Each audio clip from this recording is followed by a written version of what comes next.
The call of the man-eater. It was just after midnight, and the darkness outside was intense. I lay comfortably stretched in the long armchair, on the veranda of the forest bungalow at Joldal, with both feet upon its wooden rests, smoking my pipe, and listening to the sound that is music to the ears of every jungle lover in India, and a challenge to every shikari and hunter. It moaned across the forest range, and then, as the creature padded its silent way through the jungle, clearly to my ears came the softer sigh of contentment, in the knowledge that it was the supreme lord of all it surveyed. In my imagination, I could picture the caller. In that intense darkness, its tawny coat, with the bold black stripes, and the white spots behind the ears, and at the base of its throat and belly, would hold no color to an observer, were he able to see them. Indeed, it would be unrecognizable as a tiger at all. The watcher would only see, if he could see at all, a black shadow, blacker if possible than the surrounding jungle. If the watcher happened to be a man, unaided by a torch or moonlight, he would see nothing, for human sight is not made to see more blackness, where the blackness is already complete. He would know, however, and unmistakably, that a tiger was near. The roars, that seemed to make the very jungle tremble, would tell him, and the watcher would tremble himself. If he was a trained and experienced hunter, with exceptionally acute hearing, he might catch the faint rustle of grass, or the sound of a leaf brushing against some heavy body, as it passed. He would not hear the crackle of a twig, because the tiger would not be so careless as to step on such a thing, for he is himself a hunter, and hunters do not betray their presence, nor make mistakes. Should the observer be seated on a low branch of a tree and the tiger pass directly beneath, and should he have a really keen sense of smell, he might possibly wonder at the sudden, very strong, greenish odor that might be carried briefly to his nostrils. Then, if he is a religious man, he might be wise to raise a hurried prayer and hold his breath, and not move a muscle nor flicker an eyelid. For although a tiger has practically no sense of smell, he has abnormally acute hearing and marvelous sight, to catch the minutest of movements in his vicinity. Should he hear or see the watcher at that instant, the watcher might watch no more. For the tiger, to whose roars I was listening, was no ordinary tiger. He was a man-eater. You may well ask, what was the use of all this stealth, this wonderful hearing and sight, this uncanny sixth sense that all tigers possess, when the stupid brute was advertising his presence, by moaning and sighing and roaring? Which is a fair question, and one which is difficult for me to answer convincingly, not being a tiger myself. I can only make a suggestion. Most strong people, well developed muscularly, good boxers or wrestlers, cannot remain silent and modest about their prowess. All of us attempted at times, to boast of our accomplishments. Even men who have a way with the ladies, talk of their conquests and say they are irresistible.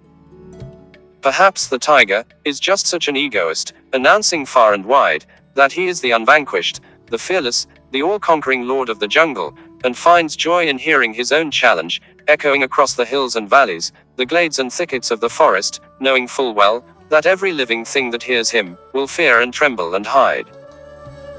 Perhaps he is morose and lonely, tired of his own company, just as you and I feel at times, seeking company, especially if that company should be a sleek, graceful, beautiful tigress. Maybe he has just eaten heartily, and he is merely going for a late after dinner walk to help his digestion. You and I do that sometimes too, and while we walk we whistle or sing. But I have started this tale badly and have been rambling, when I should have begun at the beginning. I certainly cannot tell you why the tiger was there, beyond the fact that tigers do live in jungles. But I should have explained how I came to be lying in the armchair, on the veranda of the Joldal forest bungalow, at dead of night, smoking my pipe and listening to those awe-inspiring, but marvelous and melodious sounds. It all came about in this way. Just over a dozen miles from the town of Shimoga, which is the headquarters of the district of the same name, in the state of Mysore, is the almost equally large town of Bhadravati, which has become an industrial center of considerable importance, boasting a large iron and steel foundry.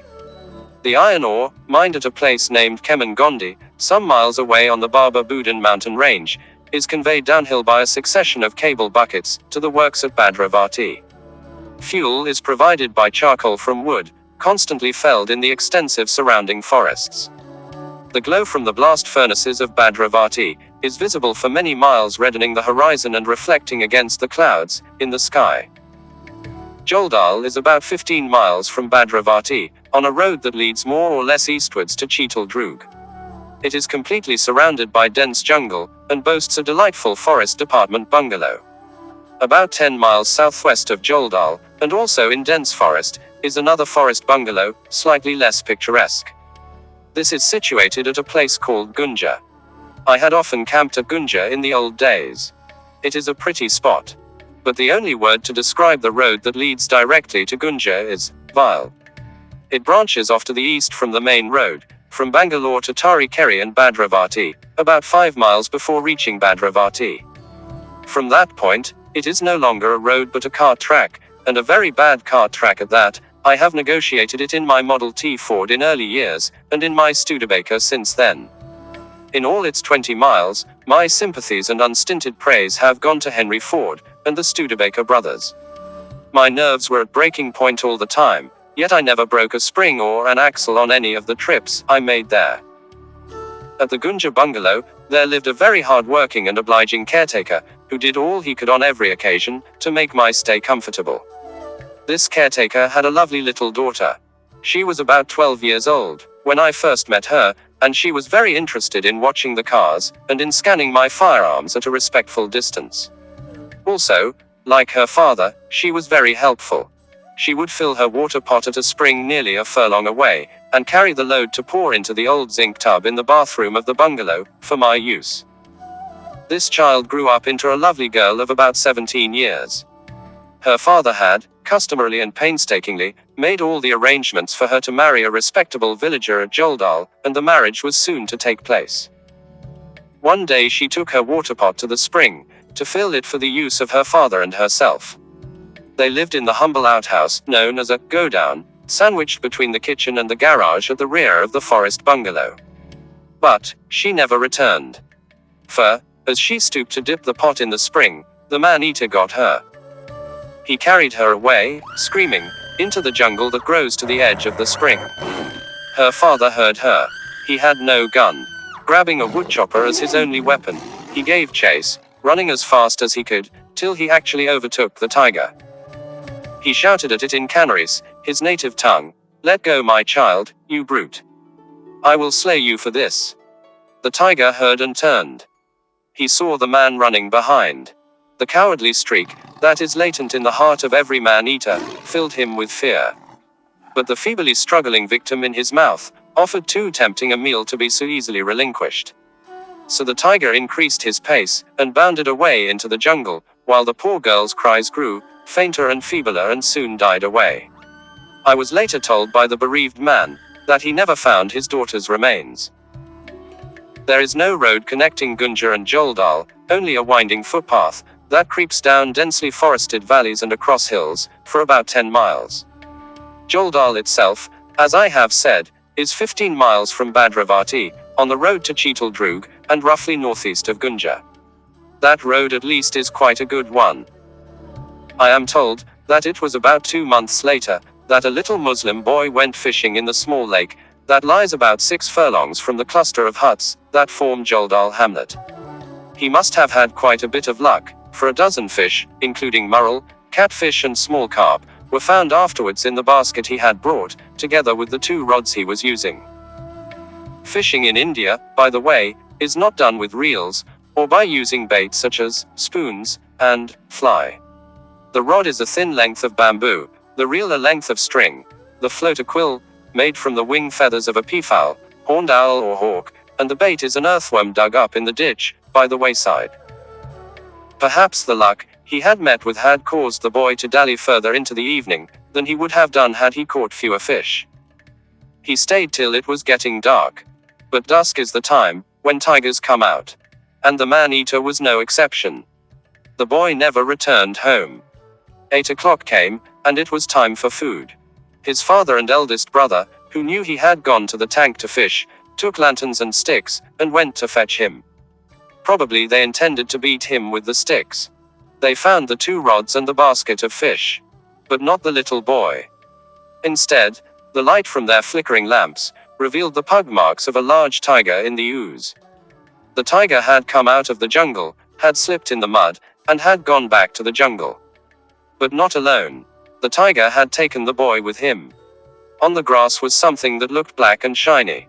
When they stooped and touched the shiny blackness, and looked at their fingers, they found them red. It was blood. Father and son ran back to the village. Then there was a third killing, but nobody worried about it. A madman had turned up at Joldal. No one knew who he was, or whence he came, and being quite mad he could not tell them. In India, lunatics are treated with a certain toleration. Little boys and girls may sometimes tease them. The elders check the children, and give the madman a handful of food. Beyond that, they take little notice of him. So the madman ate such food as was given him in charity and slept by the wayside at night, outside the locked doors of the huts. But one morning he was found to be missing. Nobody showed any concern. 2 days later, a couple of forest guards patrolling the jungle that surrounds the village saw vultures circling in the sky and swooping to earth. So they thought at once that some animal had been killed, perhaps a deer, and that there might be some flesh left on the carcass, enough to sell, or anyway to eat. They hurried to the place where the vultures were gathered and found there, not the remains of a deer, but the whitening bones of the madman. Only his head, that lay at a little distance, and grinned at them as stupidly in death as in life, provided the clue that identified the bones as those of the missing lunatic.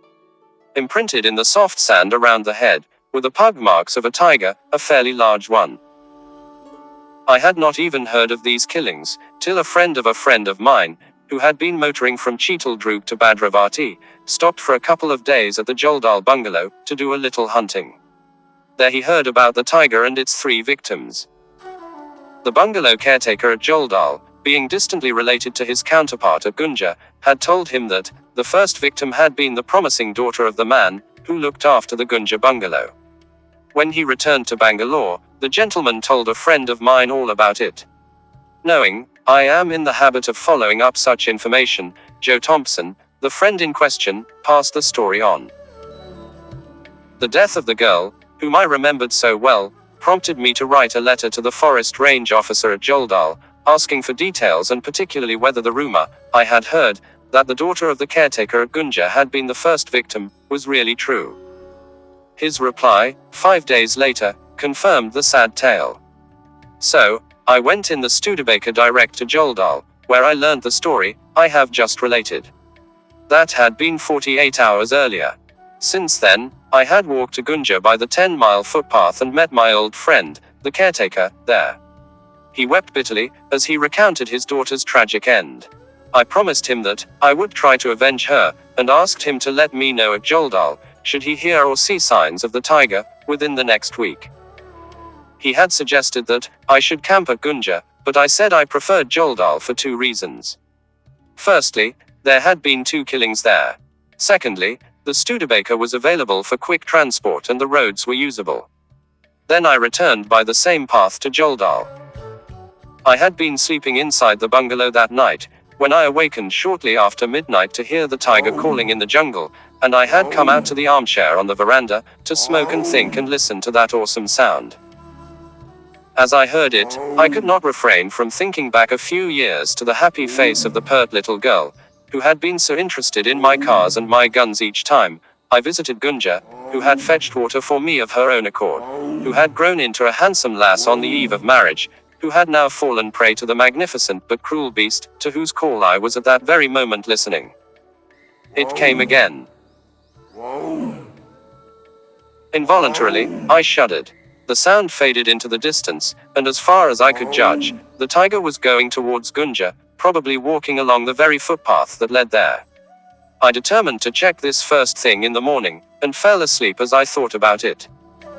The mosquitoes were active until dawn, and prevented my sleep from being particularly sound. But I was up before daylight, and after swallowing some coffee and chapatis, waited for the sun to rise a little, before setting out to try to pick up the trail of the animal that had been calling the night before. It would not have been safe to have set out earlier with the possibility of the tiger lurking anywhere in the bushes beside the path. The half-light of early dawn can be as deceptive as the evening twilight, whereas I knew that with the rising of the sun the man-eater, in all probability, would retire till evening to some sheltered and remote spot, to avoid the heat of the day. I found what I was seeking, a little over a mile from the bungalow. The tiger had walked along a narrow ravine, then leapt onto its bank and had started to follow the very path I was traversing, which led to Gunja. His fresh saucer-like pug marks, that had been made a little after midnight, were clearly imprinted in the powdery earth, as he walked along the center of the track. He had been disdainful of any interference, for he had been calling as he had walked, knowing well enough that every living creature would keep out of his way. There was no conclusive evidence that this tiger was the man-eater, but something about his haughty manner told me that it was so, and I was reasonably certain that I was correct. I decided to follow the pug marks, to discover whether the tiger had indeed gone all the way to Gunja, or had turned back after covering part of the distance. I found that for 2 miles or more the beast, whose pug marks showed that he was a large male, had walked along the center of the footpath. Then the tracks dipped to the dry bed of a stream, which the tiger then began to follow. As far as I could judge by the position of the sun, which was climbing higher and growing hotter every moment, the stream led roughly southeastwards, so the tiger track were now moving away from both Gunja and Joldal. But this was not for long. After about half a mile, he had climbed the right-hand bank of the stream and had entered the forest, where I soon lost sight of his tracks on the hard, dry ground. It occurred to me that he might have doubled back on his trail, and had returned through the jungle to rejoin the footpath to Gunja, which he had been following before he had met the stream. With this idea, rather than flounder about in the undergrowth, I retraced my footsteps, till I met once again the pathway leading to Gunja. I began to follow it and was delighted, after I had walked nearly a mile from the stream, to find the tiger's pug marks again in the sand before me. I had guessed correctly. He had taken a shortcut through the forest, to resume his former course towards Gunja. This action clearly revealed that he had made up his mind to go there, and I knew from my experience that he would not change it, unless something extraordinary occurred to make him do so. My surmise proved to be right, for, excepting a deviation here and there, the tiger had followed the footpath all the way to Gunja. Keeping sight of his tracks had prevented me from walking as fast as I might have done, so that it took me 4 hours to cover those 10 miles, and I presented myself to the caretaker of the bungalow just after 11 o'clock. This man's name, I must tell you, was Ananthaswamy, and I told him how I had heard the tiger calling at Joldal, shortly after midnight, and had followed the pug marks that morning direct to Gunja. Ananthaswamy told me he had been awake since 4 in the morning, but had heard no sound from the tiger. However, 2 or 3 sambar had belled shortly after 4:30 am while the spotted deer had been restless at dawn, sounding their calls of alarm from the base of a small hill, to the south of the bungalow. We agreed that the tiger's silence, together with the alarm cries of the 2 species of deer, showed that he had come to Gunja on serious business. Now, it is a mistake to think that every man-eating tiger or panther subsists on human flesh alone. Both species, particularly the former, are voracious eaters, and if they should decide to live on human flesh only, 2 things would happen. In the earlier stages, the number of people who would die would be enormous, as on an average a tiger makes a kill at least twice a week. After that, when people had become so cautious as not to afford the tiger the opportunity of killing them, he would eventually starve to death. What really happens is that the man-eater takes a liking to the flavor of human flesh, encouraged all the more by the fact that he soon finds human prey much easier to catch and kill than wild animals. So a stage is reached when he will prefer killing and devouring a man, woman or child to killing domestic cattle or wild animals like deer and wild pig. But when he cannot easily find a human being, he has no hesitation in reverting to his natural diet till the next opportunity offers. Added to this is the strange fact that, no matter how many people he may kill and eat, a man-eating tiger and panther remain basically afraid of the human race. This has been proved over and over again when a man, or sometimes a woman, has resisted or attempted to resist and even retaliate. Often enough the fiercest of man-eaters has turned tail and fled. But never at any time does a tiger fear domestic cattle, or the wild beasts he preys upon, with the exception of the adult bull bison and the elephant. So, not having had the luck to catch another human being at Joldal, the tiger had evidently decided to come to Gunja, where the low hills and wide grassy valleys are heavily stocked with deer. The chances were that he would stay there for some days, slay and eat a few sambar and spotted deer, and when well filled would start thinking once more of indulging his newly acquired taste for human flesh. Except for the caretaker, who was now living alone, there were no other people at Gunja, for there was no village. So after the few days were over, the tiger would probably go back to Joldal, or try his luck around one of the other small villages, bordering the main Badravati Cheetal Drug road. There was thus every hope that the man-eater would remain in the vicinity of Gunja, for the next 2 or 3 days at least. This hope would be strengthened if he succeeded in killing a deer and satisfying his immediate hunger, when he would lie up and feed on the remains during the following 48 hours. And there was no reason why he should not succeed, for Gunja, as I have already said, abounds in deer, sambar, spotted deer, jungle sheep and four-horned antelope. It is also a favorable place in which to bait for tiger, because the clearing in which the forest bungalow stands, and also the spring not far away, are encircled by small hillocks, which would afford the tiger a grand stand view of any bait that might be placed conspicuously in the open valley below. Unfortunately, apart from my rifle, I had brought no kit with me. My torch, my warm dark clothes for sitting up at night, my Primus stove and stock of provisions were all at Joldal bungalow. But that was 10 miles away and I had just covered the distance. To go back for these things and then return again with them, meant a 30-mile trip altogether. The prospect was not enticing. Besides, I could not complete the trip before nightfall. Anantha Swami offered to lend me his torch, although it was only a 2-cell affair. He also offered free board and lodging, if I was prepared to share the only food he had, ragi balls. Ragi balls are prepared from ground ragi grain, made into a dry porridge and then pressed together, with both hands into a ball about the size of a cannon ball. It is very wholesome and sustaining, but quite tasteless.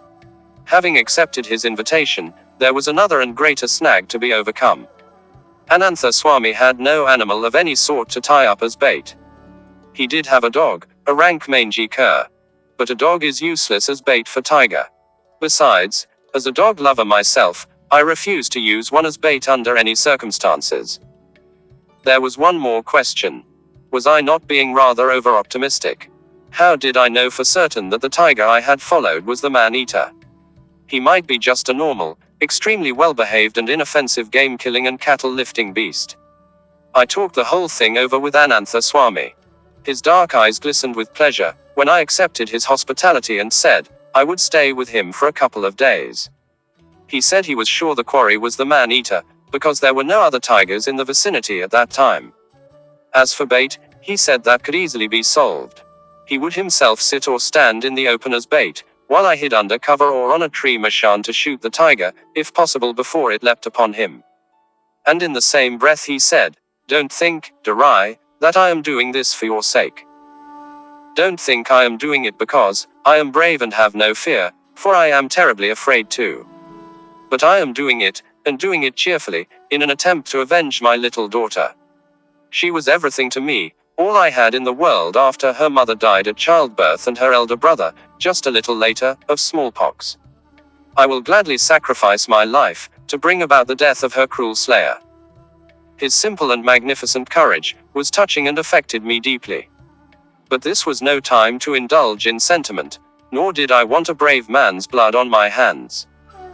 Remember, the nights were dark and I would be using his 2-cell torch. Nor had I brought the clamps with which to fix the torch to the rifle. I would have to hold it in my left hand and try to shine it along the barrel of the rifle while shooting. That would entail delay, at least a couple of seconds in which to get the beam correct. And even 1 second would be long enough for the tiger to pounce on Anantha Swami and kill him. Very emphatically, I answered, "No." Then, in order not to hurt his feelings while concealing my real reason, I added, "I shall need you beside me to shine the torch on the tiger when he comes, while I fire at him." Anantha Swami appeared dissatisfied with the explanation I had given him. He said, "Darai can hold the torch in his own left hand up against the rifle, and still shoot." Sensing the beginning of an argument, I replied, "No, absolutely and finally, no." After that, We sat in silence for some time. We were each thinking deeply. Then an idea occurred to me. The man-eater had carried off this man's daughter at the spring, where she had gone for water. Perhaps the tiger would remember the kill he had succeeded in making there. Also, he had probably seen the girl, and even Anantha Swami for that matter, go to the spring for water on several occasions. At least he would associate that spring with the occasional visit of a human being. The spring was just a furlong from the bungalow, and in a slight depression clearly visible from the surroundings hills. Yes, indeed, the spring would be the best place at which to prepare the bait. As the nights were dark and I had no torch clamp, that bait could not be either Anantha Swami or myself. So the only alternative would be to make a dummy to resemble a man, in the act of drawing water from the spring, while I would hide myself as near as possible. Near enough for the dim light from the 2-cell torch to be effective. I detailed my thoughts to Anantha Swami, who was elated. He said, "Come, Durai, we will go at once to the spring and you can select the place where you will hide and shoot the tiger when he attacks the dummy this very night." I looked at him squarely, and he returned my look equally squarely. There was frankness and eagerness in his eyes and not a trace of fear, and I knew that this man would not again take no for an answer. We rose and walked to the spring. The water trickled out from a crack in a flattish rock that lay on the ground. It flowed down a slight slope to a small pool, almost 3 feet deep and about 10 feet across. It was from this pool that both father and daughter had been drawing their water throughout the years during which he had been caretaker of the Gunja bungalow. The overflow of water spread into the jungle where, being insufficient to form a stream, it was absorbed by the earth. The continuous dampness had caused a growth of lush green grass for about 25 yards. Then the jungle began again. Anantha Swami told me that, when he first came to Gunja, the undergrowth grew right up to the pool and had enveloped it. With his daughter's help, he had cut this away for about 25 yards, so that now only the grass grew there. The problem that presented itself was, where were we going to hide? The nearest tree in which a makan could be built was well over 100 yards away. That distance was much too great to cover with the beam of a torch that held only 2 cells that were far from fresh. It appeared that the whole plan we had hatched of sitting over the dummy was about to fizzle out, for there just did not seem any place in which we could hide. I asked the caretaker if he had any ideas. He replied very ruefully that he had not. One fact emerged as quite unavoidable. We would have to sit on the ground somewhere and conceal ourselves as best we could. Or we would have to abandon the whole scheme. The nearest sizable tree was too far from the pool, and the feeble light of Anantha Swami's torch could not possibly cover that distance. I had tested it in the caretaker's godown, and could see that its cells were already half exhausted. By common consent, we walked across the 25 yards or so of grassy ground to where the undergrowth began. Neither of us had spoken a word, but it was as if we both accepted the inevitable. Here was where we would have to sit, if at all, to await the tiger. The undergrowth was of the usual sort. Wait-a-bit thorn bushes, lantana and other jangly shrubs, all matted together in close and dense profusion. The wait-a-bit thorn is unpopular with everyone, both human beings as well as animals, as it offers an impossible barrier when it grows really thickly, while even a solitary tendril, should it come in contact with your clothing, will hold you up for quite a while. If it comes in contact with your flesh, you must be prepared to leave some of your skin behind, impaled on the numerous needle-sharp, hook-like thorns. At one spot, just where the undergrowth commenced, there was just a wait-a-bit thorn bush, quite a large one, in fact. No man without a knife could possibly pass through it. No animal could do so either, for that matter, except an elephant. So at that moment I looked upon the bush with great favor. It seemed to have saved the situation. Anantha Swami, I asked, are the 2 iron spring cots still in the bungalow? Yes, Durai, he replied. Then, as the strangeness of the sudden question registered itself in his mind, he added, if the master is tired, I will open the door of the bungalow and he can lie down and sleep undisturbed. Apparently quite irrelevantly, I continued, is there a 3rd such cot on the premises? I could see his eyes widen with surprise, and I almost laughed aloud. His thoughts at that moment were written large upon his frank countenance. What on earth can this man want a 3rd cot for? There are two as it is, and being alone he can only sleep on one of them. He did not answer my question. I repeated it, is there a third such cot available? Anantha Swami. His eyes opened still wider, but he held himself in check admirably. No, he answered. Just the two that have always been here. Come, Anantha Swami, I said, turning towards the bungalow. Open the door. I want to go inside and look over the furniture. Sunstroke, undoubtedly, or some other form of madness. The poor Darai. How unfortunate that this should happen at such a critical moment. The caretaker could not disguise his thoughts. This time I did laugh openly. Don't be alarmed, Anantha Swami, I explained as we retraced our steps to the little lodge. I am not going mad. It is in my mind to form a sort of cage for you and me to sit in, right where that wait-a-bit thorn bush now grows. The two cots turned up on their sides, the longer sides by the way, will form a sort of barrier for us. In between the springs, we will weave the wait-a-bit thorn branches and tendrils, that you will have to cut. The front will be open, for in that direction, we will face the dummy. But there is one snag, Anantha Swami. A mighty big one. We will have to find something, some third article of furniture, to form the third barrier on the third side. For we can only watch in one direction, and not in two, my friend. Don't forget the nights at this time are dark, very, very dark. And your torch is in poor shape. It took quite a time for the plan I had outlined to sink into his mind. We were walking while we talked, and when finally he did catch on, he reacted rather unexpectedly. Coming to an abrupt halt, the caretaker bent double, slapped his thighs with the palms of his hands, and laughed and laughed and laughed. By Krishna, he chortled, I never heard of such a plan before. We are to make a cage of the two beds and some other furniture and sit inside it, to wait for the tiger. And the beds will be covered with the wait-a-bit thorn. Darai, I will tell this plan to my children, and my children's children, after them. I swear it. Poor Anantha Swami. He quite forgot he had no children. The tiger had devoured his only remaining one. Besides, there was little prospect of being able to make good his intentions. For he did not even have a wife. He opened the door of the bungalow and we went inside. The two iron spring cots were there, one in each of the bedrooms.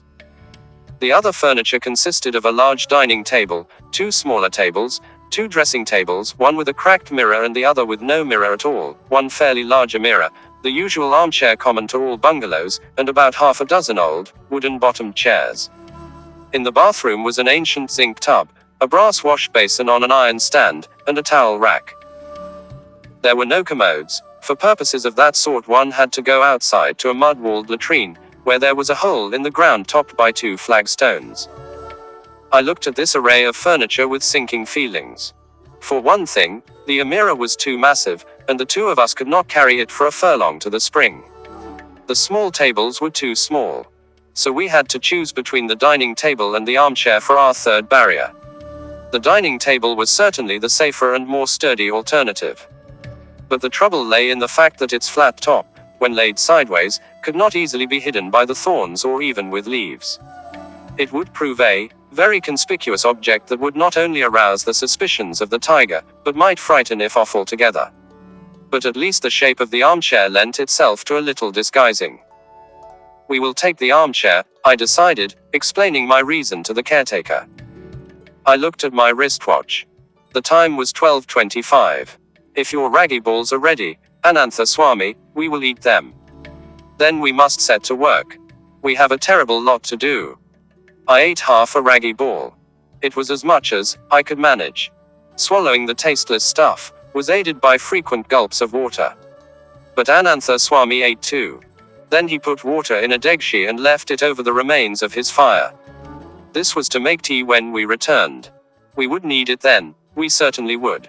Be tired. Anantha Swami brought his hatchet, and handed me a spare chopper of sorts, rather a blunt one. We traced our steps to the spring and set to work in earnest.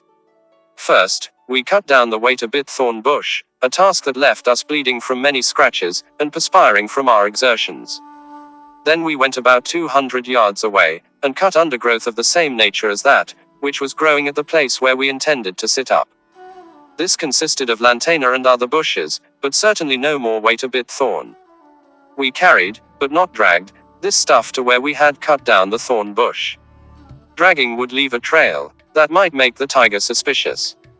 It was 2 o'clock by the time we had assembled all the necessary camouflage. Next we returned to the bungalow, from which we carried the beds one at a time, one of us at either end, to our selected spot.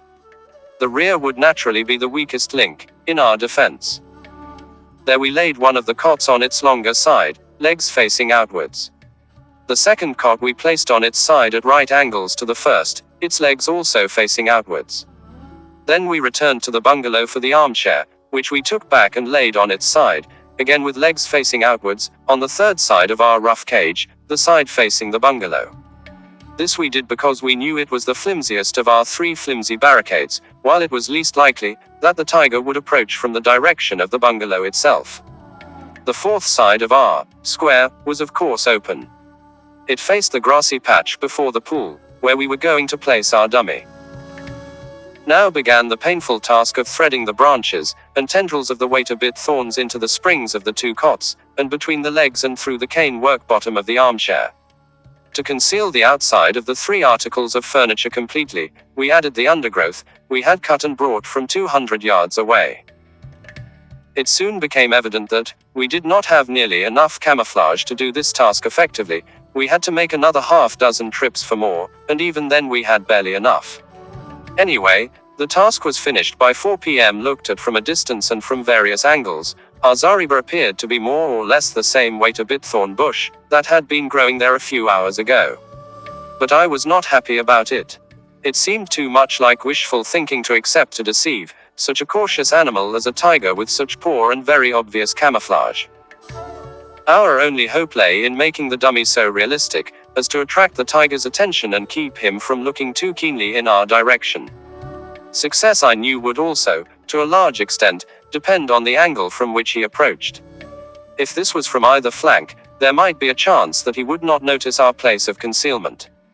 If he came directly from the opposite direction, our hide would be plainly in view, and the chances would be 90% against us.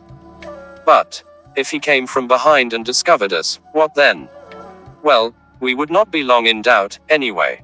Either he would become afraid and just slink away, or he would attack. The chances were about 50-50. We had to hurry and make the dummy. It was very late already. Getting back to Anantha Swami's little room, we ransacked his boxes, his bedding, and everything he had. There was no time, and sufficient material, to make anything like a realistic dummy. His filthy old pillow, black with oil from his hair, formed the torso of the dummy. I punctured this at either side, greatly to his consternation, and stuck a bamboo through the holes. Protruding at both sides, this bamboo would form the 2 arms. Another short one at the end of the pillow, into which the rim of a small earthenware cooking pot was inserted, would be the head. There were no bamboos for the legs, so the dummy would have to appear to be squatting beside the pool. A natural enough position, anyway, for a man to be in when drawing water. Onto the pillow went one of the caretaker's old torn shirts, the bamboo arms protruding through its sleeves. Over that a white coat, to make it conspicuous. Around the earthenware pot, a turban of sorts. That was easy enough, anyhow. But how on earth were we to keep the dummy sitting up?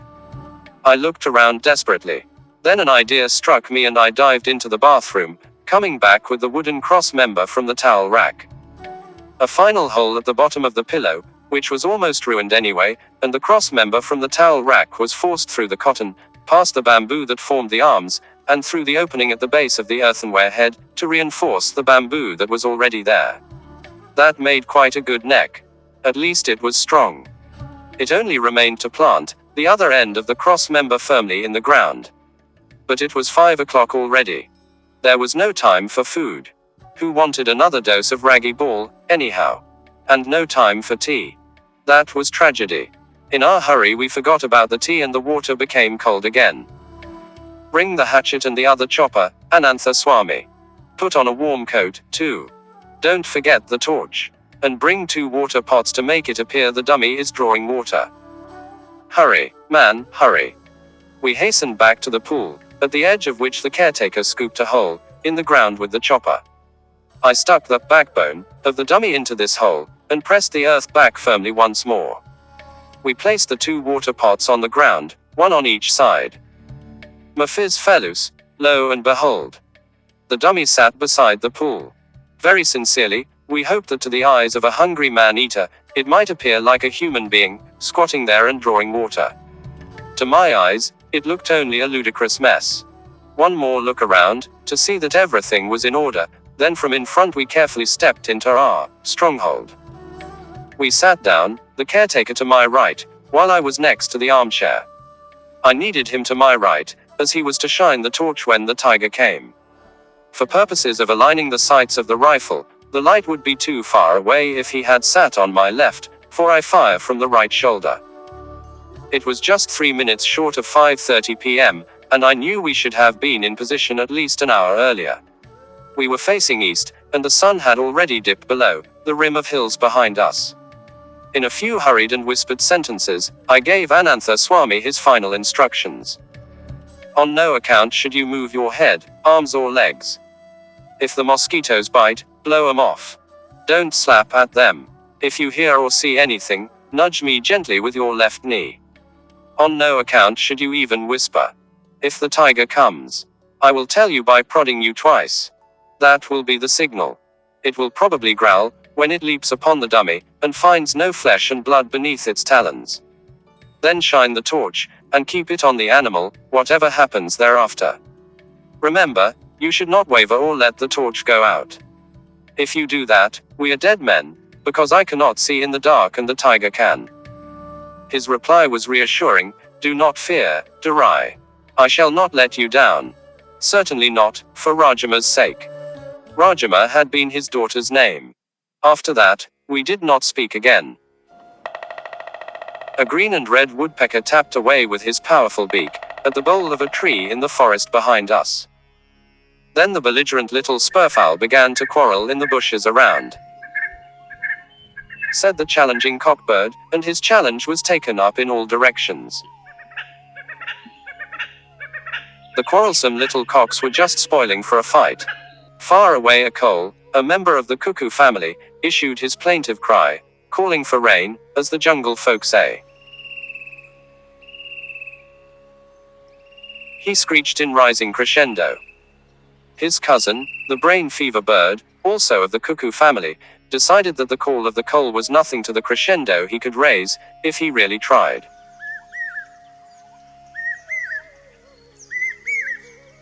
The crescendo was almost hysterical, nerve-wracking, far eclipsing the effort the coal had made. There was silence for a while, and before the brain fever bird could start again came a fresh and pleasant sound, the clarion call of the silver-hackled jungle cock. He crowed lustily. That silenced the spurfowl for a second or two. Then they began their wrangling again, while other jungle cocks crowed their farewell to the dying day. Dusk fell rapidly, as it always does in the jungle. At one moment it was daylight. Then the forest before me assumed a hazy, smoky purplish hue. A few moments later, it was growing dark and it was becoming difficult to see. The final call from the birds of the day came from a peacock roosting on some high tree far away.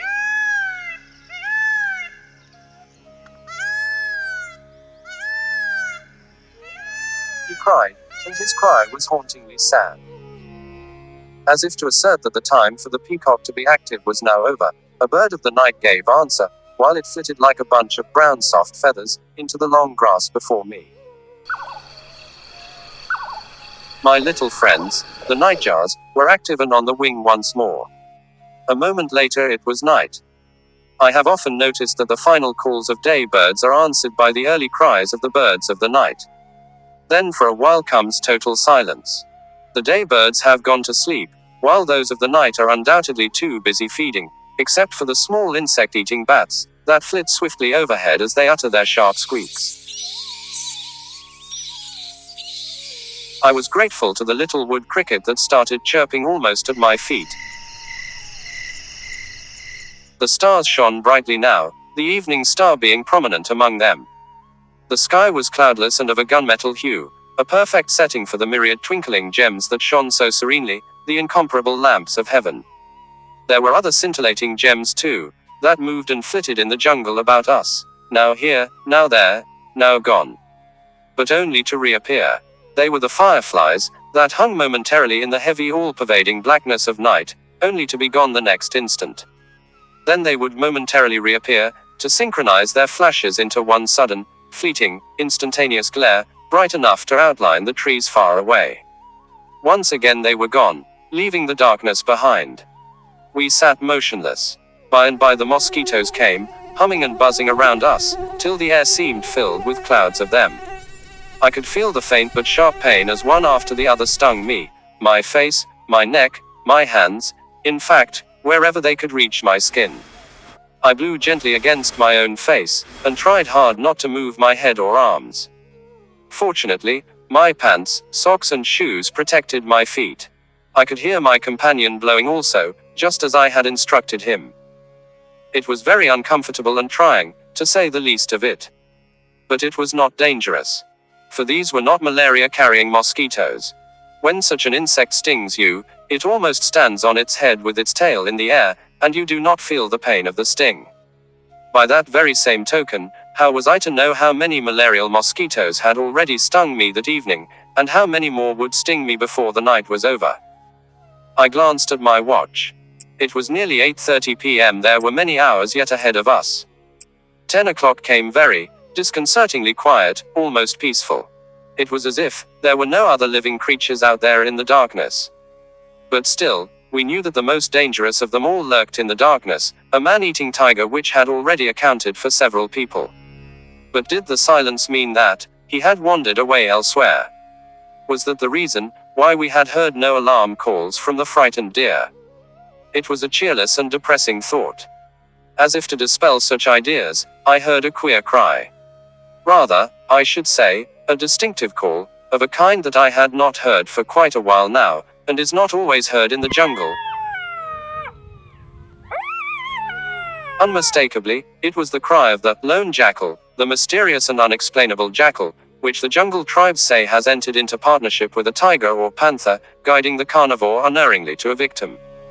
The jackal's share of the partnership is permission, unmolested and freely, to pick the bones of the kill after the senior partner has eaten his fill.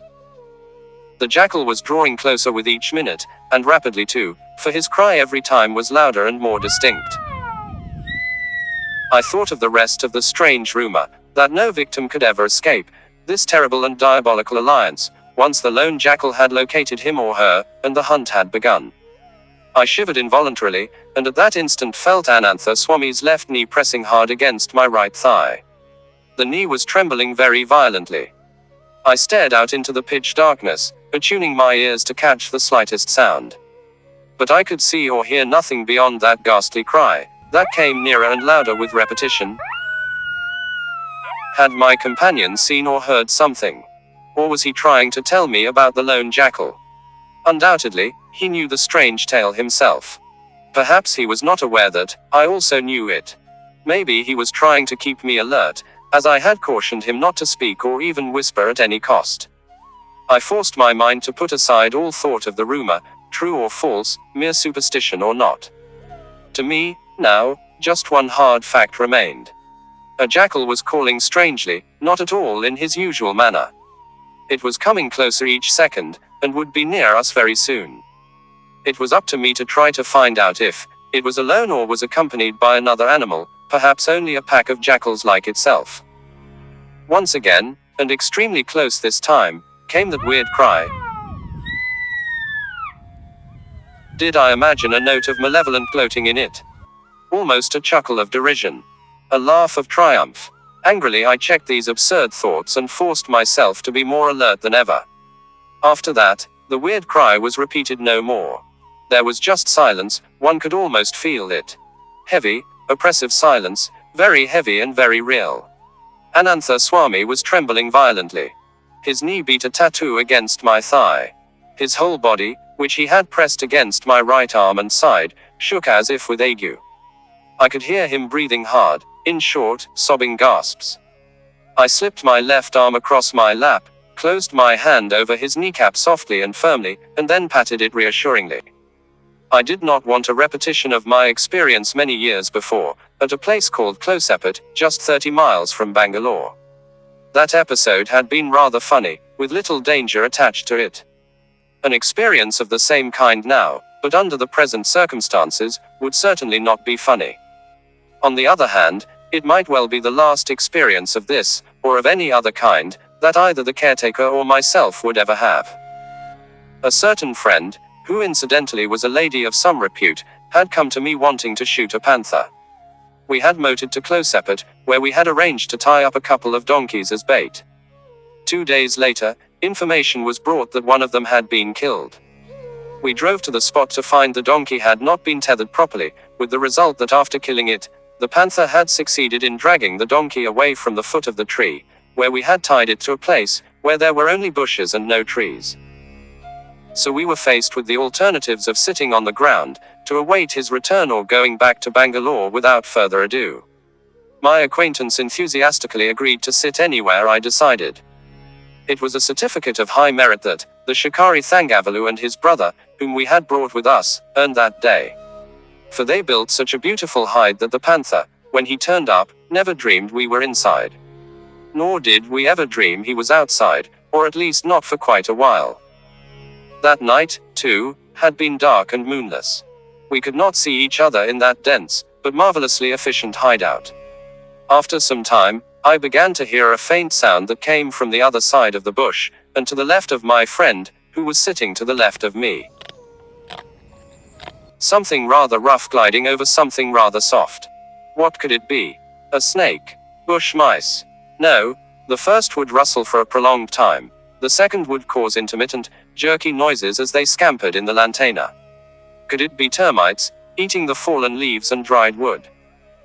No, for they would make a sound like raindrops pattering against the leaves of trees, diminished 100 times in volume. Could it be caterpillars or night beetles feeding? No, for caterpillars, when they eat, make no sound. At least, no sound capable of registering itself on the human ear. Some beetles make a very faint sound, like the clicking of fairy cast nets, the mandibles of the beetles clicking together as they sever a leaf, and cause a sharp and brittle sound. But this was something different. What the devil could it be? Suddenly enlightenment came. It was the panther, licking himself with his rough tongue. And he was seated just outside the hide. What was more, he had no idea we were within less than 2 feet of him. I remember that I nudged my friend, squeezed her arm, brought my forefinger close to her eyes and pointed towards the apparent source of the noise. Of course, she did not catch on. Then I had another idea.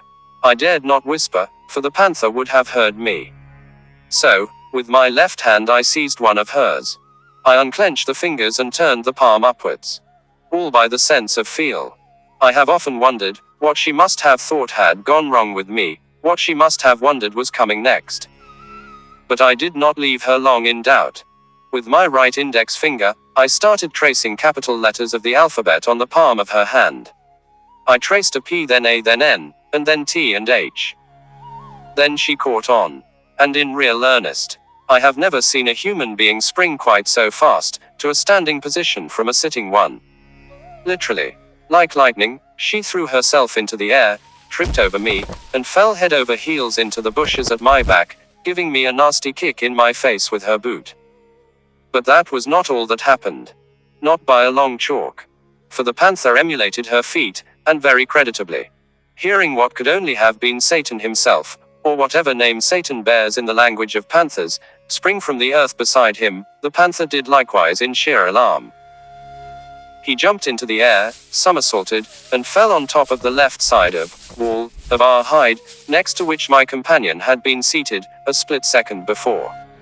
Realizing he was terrified, and might strike out blindly with his claws or even bite, I then gave the grand finale to the entertainment, by springing into the air and toppling backwards myself.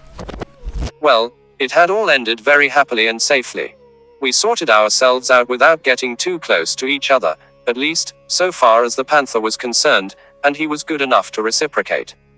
He simply vanished. We had a great laugh over it. My friend avowed she would not have missed the incident for anything, not even for 1,000 rupees. But, and here was a real question. Would it have ended thus if we had been dealing with a man-eating tiger, instead of an inoffensive panther?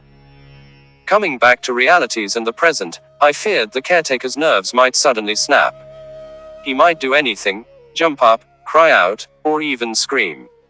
And then it might not be so good, remembering we had the unholy partners to deal with, and not just a very ordinary panther. I knew that Anantha Swami was a brave man, and was certainly not afraid of the tiger. But it was the supernatural part of what was happening that was unnerving him. Rather, I should say, what he thought to be supernatural, the diabolical partnership, the inhuman, or rather superhuman intelligence of that uncanny lone jackal, in leading the man-eater directly to us. I squeezed his knee harder than ever, then tapped it gently, over and over again, to reassure him, to try to calm him. After that, things began to happen fast. I heard the pitter-patter of quick footfalls, on the dried leaves of the undergrowth to my left. That was the least fortified side of our absurd little fort, the armchair side, facing towards the bungalow, from which direction we had not anticipated that anything would approach us. They were coming towards us, and in the undergrowth, for it was the dried leaves that were making the sound. Had it come from in front or even half left, we would not have heard it, for there the grass was thick and soft and green, and the earth was damp from the proximity of the pool. The pattering hesitated, came forward again, and then hesitated. Forward it came 2 or 3 steps, and then it ceased altogether. The only animal that could have made the pitter-pattering sound was the jackal, that lone jackal. And he had now halted. Why? Was it because he had become suspicious? Had he located us? Or had he stopped for quite another reason? Was his role of guide and junior member now over? Was it the turn of the senior partner to take over? We had not heard a sound from the tiger. But I was certain as I was of my own name, that the tiger was there too. Every instinct in me, every fiber of my being, furiously and insistently telegraphed the message. Beware. Danger. The man-eater is close. Another and still more disconcerting thought flashed to my brain. Perhaps the junior partner, the cunning one, the lone jackal, had deliberately walked through the leaves to make a noise and distract our attention. Perhaps at that very moment the senior partner, the executioner, who meant business, was creeping soundlessly across the damp earth and the green grass in front to get near enough for the last fatal charge. Worse still, he was perhaps creeping up behind. I removed my hand from the caretaker knee, because my hand was trembling almost as much. I stared out into the darkness before me, eyes burning, ears alert. I could see nothing, hear nothing. The seconds ticked away, perhaps the last seconds I would spend on this earth. Sweat ran down my face, trickled from my cheek onto the stock of the .405, which nestled against my shoulder, its muzzle pointing vainly outwards into the black darkness, seeing nothing. My hands, holding the rifle, were clammy with sweat. How he got behind us we never knew, but suddenly from that direction burst, with startling suddenness, the weird, diabolical challenge. And for the first time that evening, the unholy partner answered. We heard the tiger roar, as he sprang upon the dummy. In our excitement, we had quite forgotten it. We had overlooked the possibility that the jackal, if indeed he had led the tiger to his prey, had led him to the dummy, and not to us. Our ruse had actually worked. But Anantha Swami was so frightened, that he did not, or perhaps just could not, shine the torch. He appeared to be paralyzed, as we sat in inky darkness and heard the tiger worrying his victim. And at that critical moment we heard another sound, but a comforting, reassuring, homely sound, this time. The caretaker's mongrel dog began to bark vigorously. He must have come in search of his master. He had heard the noise made by the jackal, followed by the tiger roaring and tearing at the dummy. Instead of running away, as he should have done, he had started barking for all he was worth. I prodded Anantha Swami's thigh vigorously with my clenched fist, and whispered very faintly, "Shine the torch." He shone it, poor fellow. But not at the tiger. He shone it directly in my face. Blinded, I grabbed the torch from him with my left hand, and turned it into the darkness before us, where the dummy had been sitting. It reflected the eyes of the tiger, and outlined his form very faintly behind. Raising the torch up with my left hand, I tried to hold it against the barrel of my rifle, to outline the foresight while still lighting the tiger and his glaring eyes. But luck was dead against us that night. Once again the tiger showed the man-eater's inherent fear of the man who pursues him. And the next second the tiger had gone. I shone the torch in all directions, hoping to be able to pick up his eyes at some other spot. But he had disappeared. I shone the torch behind us, hoping to locate that accursed jackal, which most certainly I would have shot had I but seen it. But like his partner, he had vanished. Then something small and brown and white ran whimpering towards us. Could it be the lone jackal? At last at our mercy. But it whimpered and barked as it came. It was only Anantha Swami's little dog. 15 minutes later the three of us got up, and started walking back to the bungalow. It was obviously useless to stay any longer. The trick of the dummy had been exposed.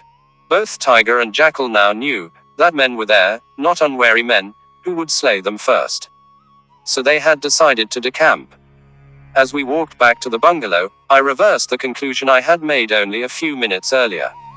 I had thought that this had been my unlucky night. Now I was sure that it had, indeed, been a very lucky one. For one thing, the so-called cunning partner, the jackal, had not proved so very cunning after all. He had warned us of the tiger's coming. Secondly, when I shone the torch, but was not ready to take the shot, the tiger had accommodatingly decided to run away. Supposing he had attacked us instead. Thirdly, perhaps by his sharp bark the little dog had helped to unnerve the tiger and had made him decide to bolt when he could have sprung upon us very easily. Yes indeed, it had been a lucky, rather than an unlucky, night. We had both been scared stiff. We had both bungled and therefore lost the tiger. But recriminations are useless anyway. So we went to sleep. The sun, shining brightly and warmly next morning, helped us to forget our disappointment of the night before. Anantha Swami was thoroughly ashamed of himself. He assured me, repeatedly, that it was not the man-eater he had been terrified of, but the uncanny evil spirit, the lone jackal, the inexorable brain behind the diabolical partnership. I assured him, in turn, that I had been equally afraid, but of the tiger and not of the evil spirit or lone jackal with the calculating brain. Thus, with the air cleared between us by a mutual confession of cowardice, we started planning afresh. It was very doubtful if the trick with the dummy could be tried again with any chance of success. The tiger, having discovered that, instead of leaping upon a living man, he had attacked a bundle of old clothes and a water pot, would not be so foolish as to be taken in a second time within 24 hours. So we would have to think, and think really hard, of some fresh line of action. I studied the pug marks of the tiger, or such of them as we could find near the edge of the pool.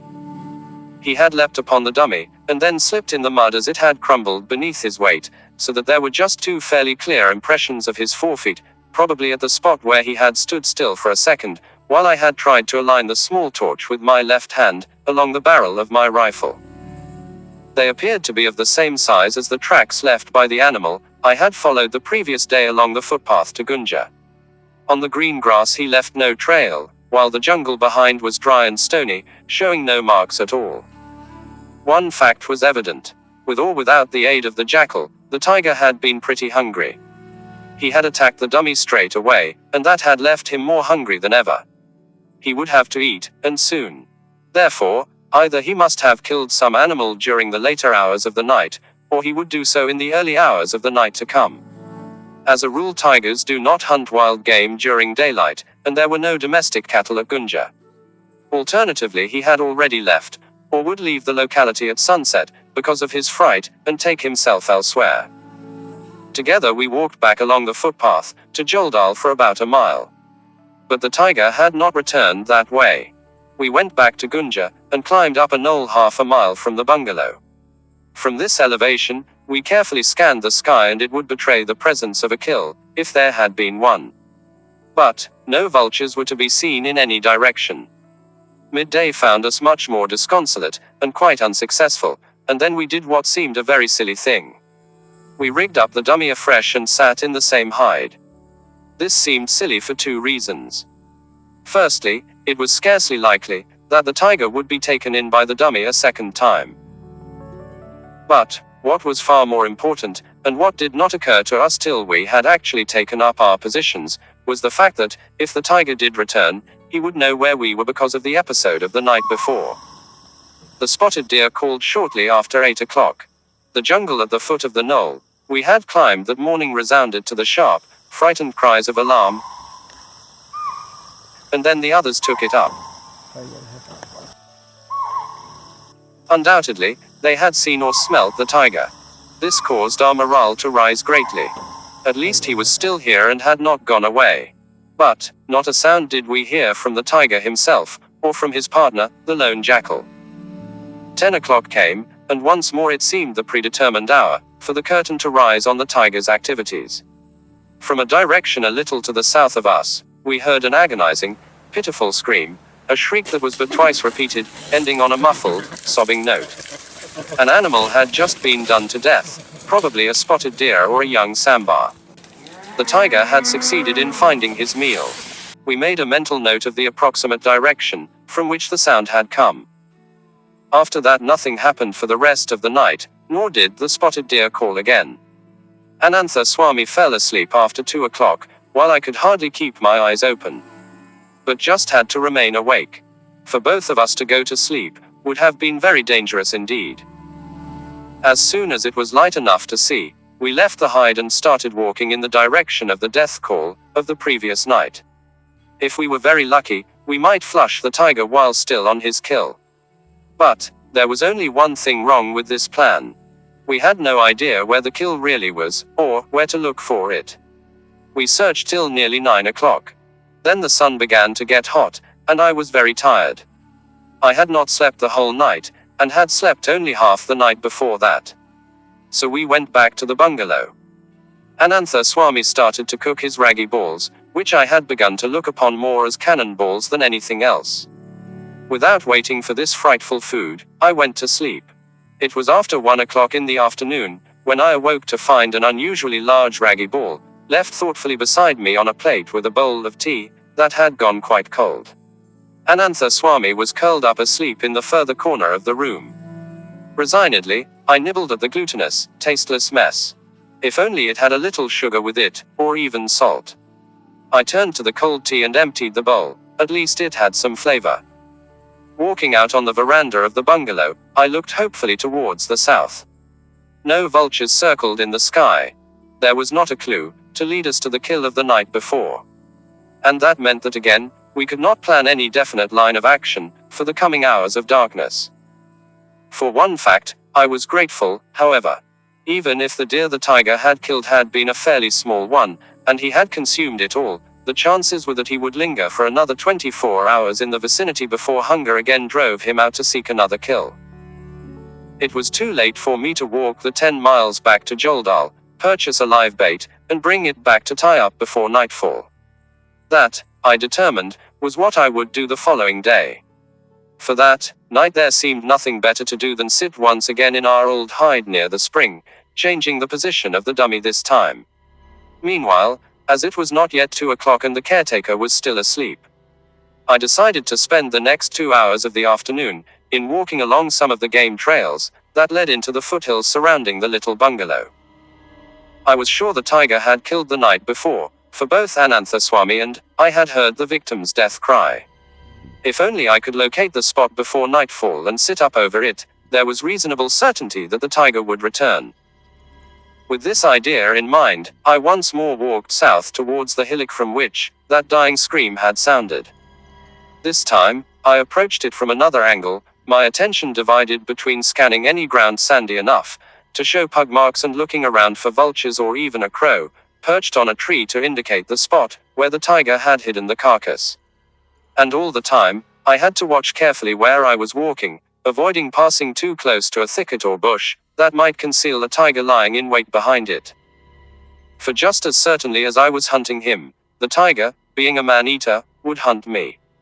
It was a game in which neither could afford to make the slightest error, which would mean not only the end of the game but the end of the one that made it. Such caution made my progress very slow. Eventually, I reached a sandy nullah that wound around the base of the hillock. Here I stopped and turned to my left to follow the nullah for a short distance to see if the tiger had crossed it. After a while, I saw pug marks in the sand, but they certainly had not been made the night before. These were at least a week old, perhaps 10 days. Disappointed, I crossed the nullah and started climbing the hillock. The ground became pebbly, covered with the red laterite gravel that abounds on so many of the lesser hills throughout Mysore state.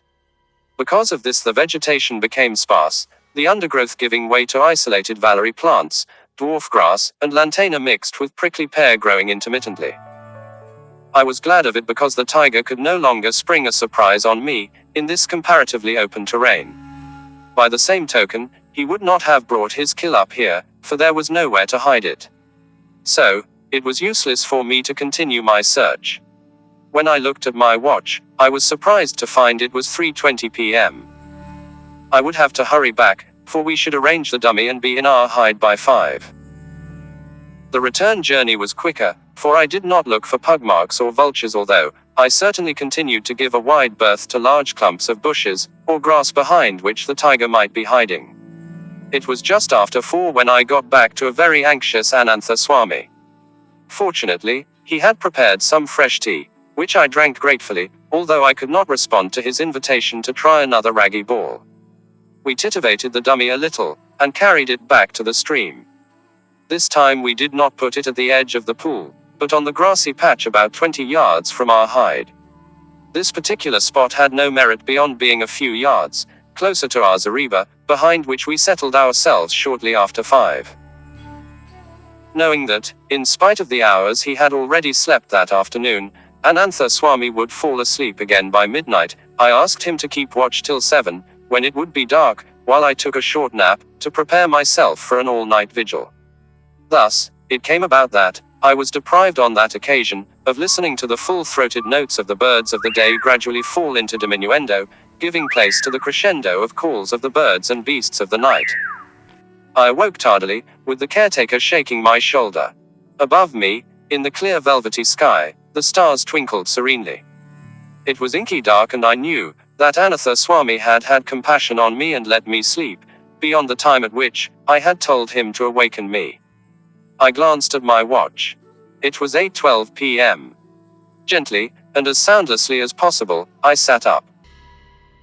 And then I heard it. Although far away, the sound carried clearly in the cool night air.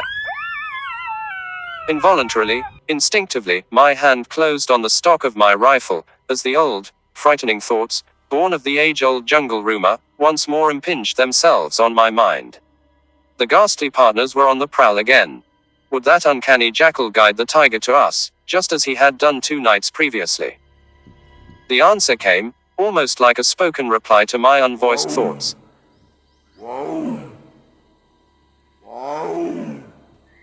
The tiger was roaring, and his voice came from exactly the same direction as had that of the lone jackal, hardly a couple of minutes earlier. The jungle folk sounded the alarm in every direction. To the north and beyond the bungalow, a sambar stag bellowed his deep-throated nasal warning, beginning with a startled. Finally, he settled down to voicing a steady alarm call that floated across the hills and far, far away. Far closer to us, a muntjac or barking deer uttered the hoarse, almost dog-like bark which has given him his name.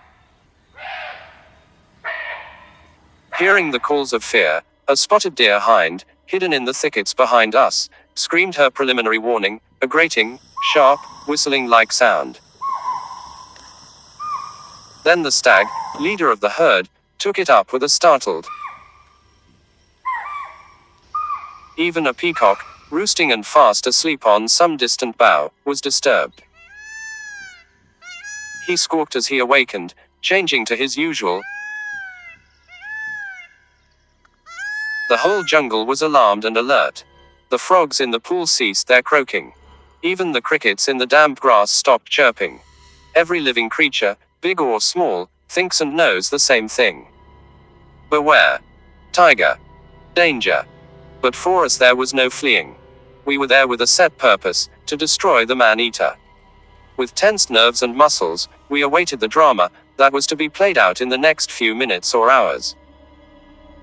The cries of alarm died away in the distance, as the animals that uttered them made for safer regions, as far as possible from the presence of that striped terror which to them, as to every living creature at that moment, spelled violent death. The jungle fell into a silence that was full of menace. I thought about Anantha Swami's feeble two-cell torch, the light from which had become even weaker after the use we had lately given it. It was the one and only means of showing up the tiger, to enable me to take a shot. Nothing happened. An hour passed, an hour of utter, complete silence. Even the frogs and crickets had not begun their relatively homely noises again. More time passed, and with the lessening of tension I stole a glance at my watch. It was 5 p.m., and I was feeling inordinately hungry. Then the hair at the back of my neck seemed of its own volition to stand on end. Anantha Swami's cold and clammy hand reached out to catch my arm. He was trembling violently. The noise came from behind us this time, once again in the undergrowth. The same undergrowth in which we were hiding, protected by our flimsy cage. Some animal was walking swiftly over the carpet of dried leaves that covered the ground. A few twigs snapped as it forced its way through the bushes and shrubs. What could it be? Certainly not the tiger. The footfalls were too light, too swift. Could it be the lone jackal, showing the way once more? Wistfully, I longed for the little mongrel that yapped and perhaps, saved our lives only 48 hours before. Alas, we had made certain he would not again interfere, at a critical time, by locking him in the caretaker's room. Then silence fell again. The glow from the stars enabled me to distinguish the dummy faintly, only 20 yards away, a dim, white object, almost invisible to my tired eyes. It was impossible to penetrate the undergrowth behind us, from which the pitter-pattering sound had come. After a while we heard the quick light footsteps scampering to our right, south of where we were sitting. Again, silence, and then a gray, wraith-like shape seemed to flit across the grass in front of us, and between us and the dummy. It seemed rather small, and it moved in a swift, peculiarly jerky manner. It came to a stop almost opposite us. The reflected glow of the stars did not shed enough light to enable me to see clearly what the animal was up to. It seemed suddenly to shrink to half its size, but I realized this was because the creature had turned to face us. What was apparently the head seemed to bob up and down quickly, as the eyes strove to pierce the screen of undergrowth that hid us, to determine what manner of creatures we were. One thing was certain, our position was no longer secret. The animal knew there was something or someone behind the camouflage. This was corroborated by the fact that it took no notice whatever of the dummy. It had turned its back upon the dummy, and was staring at us intently. The next moment I not only heard the cry of the lone jackal, but saw the animal raise his head towards the sky to utter it. Immediately after, as if galvanized into action, the jackal sped some yards away, where it stopped abruptly, turned around and stared intently in our direction. So interested had I been in this animal's movements, that it was Anantha Swami's hand, squeezing my arm in a vice-like, painful grip, that made me half turn my head towards him. And as I did so, my glance took in an apparition that momentarily paralyzed me with shock. On the very spot where the jackal had been but a second before was a beast, of apparently colossal size. In that unreal light, it looked as big as a horse. I knew that I was gazing at the tiger, as he stood before us in the grass, broadside on, looking at us intently, just as the jackal had done a moment earlier. Twice I nudged Anantha Swami, hard and quickly. It was the prearranged signal for him to shine his torch on the animal. There was no response. The caretaker could not move. Ruefully I realized that once more he had failed me, just when I needed his help. I nudged him again, with the same lack of response. With closed fist, I pummeled him. But Anantha Swami just sat and gaped. I cursed myself for having left my own torch behind. But how could I have foreseen events as they happened? The tiger spotted my movement, or he may have heard the infinitesimal sound of my fist on Anantha Swami's thigh. He growled menacingly, and his silhouette grew smaller and seemed to merge with the grass. I knew he had sunk to the ground preparatory to charging upon us. 2 or 3 bounds and he would be on top of us, through the unprotected front of our hide. The tiger's action and my conclusions were almost simultaneous. Perhaps it all took less than 10 seconds. Grabbing the torch from the caretaker's nerveless fingers, I pressed the button even before I had aligned it against the barrel of my rifle. The beam certainly did not show up my foresight, but did shine directly into the tiger's eyes. Although it was a far from powerful light, the tiger balked appreciably. Perhaps it associated the light with the surprise it had received 2 nights earlier, when it had leapt upon the dummy. Whatever caused it to hesitate gave me the split second I needed to put the bead of the foresight in a direct line between the backsight and the gleaming eyes. Such a shot is by no means ideal, particularly as I was holding both torch and rifle together with my left hand. If placed too high, the bullet was apt to glance off the receding forehead of the tiger. But there was no time for anything else, and I squeezed the trigger. The report of the rifle was followed by an ear-splitting roar, as the tiger reared on its hind feet, its front paws clawing at its smashed face. Feverishly, I worked the underlever and fired into the exposed white fur of its chest. It came down to earth after that, floundering around blindly, while clods of mud and grass were torn up by the threshing talons, as they struck wildly into the ground, and by the gaping jaws as they bit savagely in agony. Roar after roar rent the air, while I fired every bullet the magazine held. Losing count of my shots, I heard the click of the firing pin against the empty chamber. The tiger was still writhing and squirming, but the roars had given place to a gurgle, the unmistakable death rattle of an expiring tiger. "Hold the torch," I whispered hurriedly, thrusting it into the caretaker's numbed hand, while I feverishly loaded 3 rounds into the magazine. I could just see the heaving flank of the tiger, as it lay on its side in the long grass. The gurgle became irregular. Suddenly it ceased, and I knew the tiger was dead. We waited another 15 minutes, but there was no further movement. The lone jackal never reappeared. Perhaps he knew by instinct that he had led his partner to his death and was sorry. Maybe he hurried away after that to find another partner, remembering that the association had hitherto brought him easy and big dividends. We examined the tiger carefully next morning. He was a very old male with worn canines. But apart from that he appeared to have no other defects. What had turned him against the human race?